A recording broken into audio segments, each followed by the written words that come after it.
이재명 대통령이 영국 언론과 인터뷰에서 한미 통화 스와프 없이 미국의 요구대로 투자하면 금융위기에 직면할 것이라고 말했습니다. 또 북미 정상이 북한 핵무기 생산 동결에 합의할 경우 동의할 수 있다고 밝혔습니다. 북한 김정은 총비서가 통일할 생각이 전혀 없다면서 남북은 하나가 될 수 없는 두 개의 국가라고 말했습니다.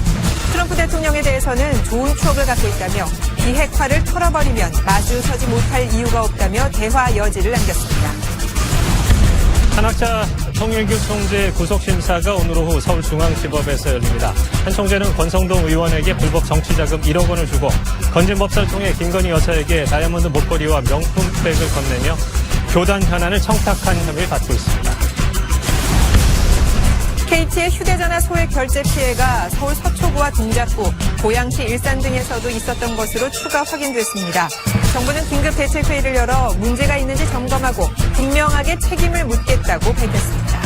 정부가 최근 잇따른 통신사, 금융사의 해킹 사고와 관련해 긴급 현안 점검 회의를 개최했습니다. 김민석 국무총리는 모두 발언에서 정부는 일련의 상황을 대단히 송구스럽게 생각하고 있다면서 모든 피해 구제 조치를 강구하겠다고 말했습니다.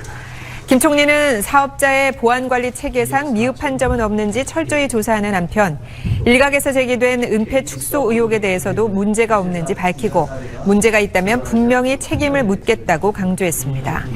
행정통부와 금융위원회 등 관계부처에는 정보 보안 대책 마련을 최우선으로 챙길 것을 지시했습니다.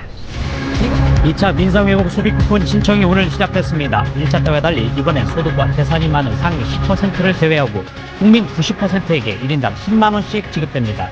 신청 첫 주에는 묘일제가 적용돼 오늘은 출생연도 끝자리가 1과 6인 경우에만 신청할 수 있습니다. 이재명 대통령이 북핵 동결이 비핵화 임시조치이자 현실적인 대안이라며 미국과 북한이 이에 합의하면 동의하겠다고 밝혔습니다. 김정은 북한 국무위원장은 미국이 비핵화를 포기하면 트럼프 대통령과 만날 수 있다는 의향을 내비쳤고 우리 정부의 3단계 비핵화론에 대해선 거부 의사를 밝혔습니다. 김건희 여사와 권성동 국민의힘 의원에게 금품을 주고 교단 현안을 청탁하도록 했다는 의혹을 받는 한학자 통일교 총재에 대한 구속영장 심사가 오늘 오후 열립니다.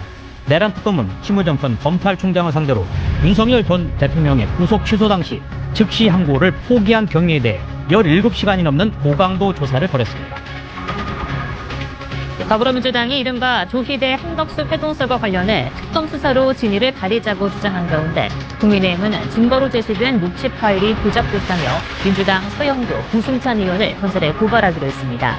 검찰청 폐지 등을 담은 정부 조직법 개정안이 여당 주도로 국회 행정안전위원회를 통과했습니다.